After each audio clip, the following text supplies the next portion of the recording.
Hi everyone, hope you're doing well. Before I begin this video and you'd like to use OCD Recovery's coaching services, please reach out to Phil at ocdrecovery.com. He'll get back to you as quick as he can. I thought I'd take a chance to enjoy the nice weather here in England for a change. It's actually been really nice over the past few weeks in terms of weather. It's been about 25 degrees, which, as I said, makes a nice change. Apart from the riots, of course, it's been pretty pleasant. So I thought I'd sit outside and make the most of it. So today, guys, I wanted to speak a bit about pedestalizing things, and by that I mean, putting something or holding something in high regard, and how that can get us into trouble. Examples of that, it's essentially saying, how we might think that we need something, and we rigidly demand that we have this particular thing, and like once we get that, then our life's going to be all fine and dandy. But it really doesn't work out like that. So when we pedestalize things, let's take a look at some examples, right? So you might be single and you might really want a relationship. You might really hold that thing in high regard, rigidly demand that you must have that thing, that when you get this one thing, that your life is going to be complete, that you're going to be happy, it's going to be a pot of gold at the end of the rainbow, and it's all going to be happy. I've definitely had this in the past, especially with having a bit of ROCD and being single. You really sort of pedestalize that relationship, right? And this could become a habit, and we always want what we can't have. The grass will always seem greener. That's just the nature of life. It's the nature of OCD. But in terms of stopping to pedestalize a relationship, for example, and maybe falling into the trap of ROCD and being stuck in that regard, what you can do is you can take that thing that you want off of the pedestal by looking at the downsides of that. So say I was single and I really wanted a relationship, and I was obsessed by it, right? You can look at that relationship as being, well, a relationship might be nice, you might get sex, intimacy, companionship, etc., but that relationship isn't going to be all 100% great. That's going to come at an expense of some things, right? So for example, when you're in a relationship, you might lose that sense of independency. You might have to make reservations for the other person. You might miss out on time with your friends and family. You might miss out on your own downtime. You're going to have to deal with their family, their in-laws potentially going down the line. You're going to have to look out for them as well as yourself, help to meet their needs rather than your own. Maybe spending some more money that you would if you were single, right? So that rigidity that you might hold with a relationship can naturally just come down when you look at the opposite, the counter effects of that, right? Because everything in life has its pros and cons, right?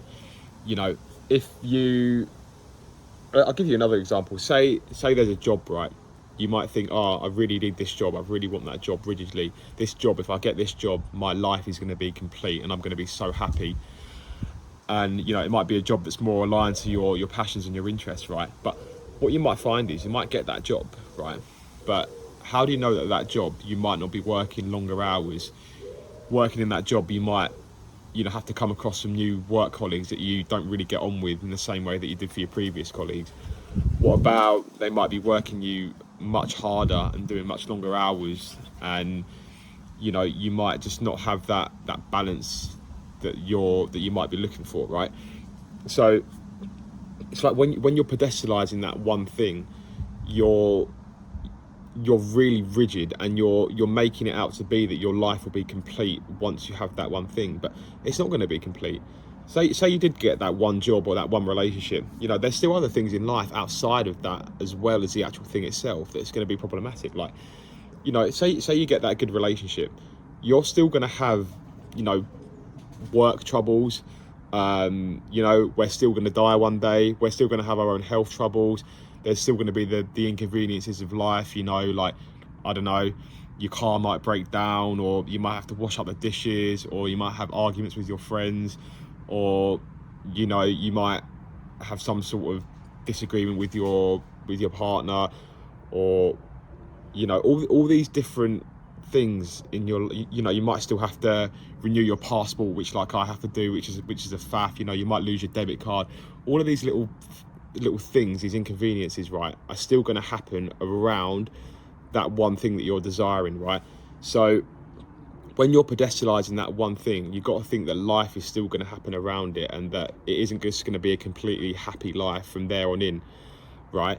So I think when you look at it like that, it really helps you to be less rigid. And, you know, as Nick said before, you can have that desire, but, you know, dropping that expectation of actually getting that thing will help you to have a more healthy emotional reaction to that thing, right? Because what you don't want is, you don't want to be demanding this one thing, because when you do, you're going to be living very irrationally, and when you don't have that one particular thing, you're going to be miserable, right?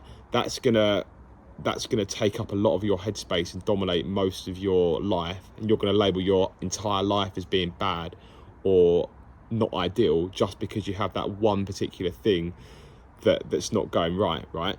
And you'll hinge a lot of your happiness and dependence on that, and, you know, with OCD, it's going to jack that up, right? So it's really important not to pedestalize, you know, jobs, relationships, you know, different things in life, because you'll find that there is actually some downside and some negative impact to actually obtaining that thing, with life also happening around that particular thing.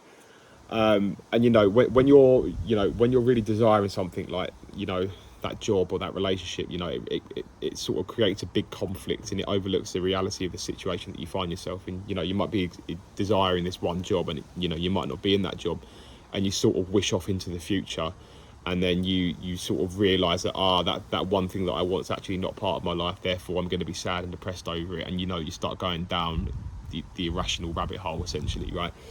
So let's use another example, right? When you're pedestalizing that one thing, and you think, oh, I really need this thing in order for my life to be good, in order to be happy, in order for my life to complete, right? Let's have a look at OCD recovery, right? Yes, OCD recovery, you know, it's got many benefits, you know, more energy, more clarity, you know, more rational. You just feel plugged into life, you know. The grass looks greener, the skies look bluer, the tree in the background looks more yellow, or whatever colour that is. Yes, there's so many benefits, you know. But you've got to think as well, life will still happen around your OCD recovery. You know, things are still going to go wrong. You're still going to have, you know, job difficulties. You're still going to have family difficulties. As I said, you know, health difficulties. You know, we are going to pass on one day. You know, we're not going to have complete health between now and the age when we die. You know, things are going to go wrong. You know, washing up the dishes, tidying up, all those little trivial things, you know, little admin tasks. There's still going to be those little bugbears that exist in our lives, even when we've achieved this one thing, right? And, you know, so it's not the pot of gold at the rainbow that we think it is. Yes, it has many benefits. Yes, it's nice not to be chronically anxious and have more clarity, but life still happens, right? There's still things that, you know, there's still things in our life that we're going to have to deal with when they inevitably arise. You know, the unexpected is still going to happen. We still need to be prepared for that.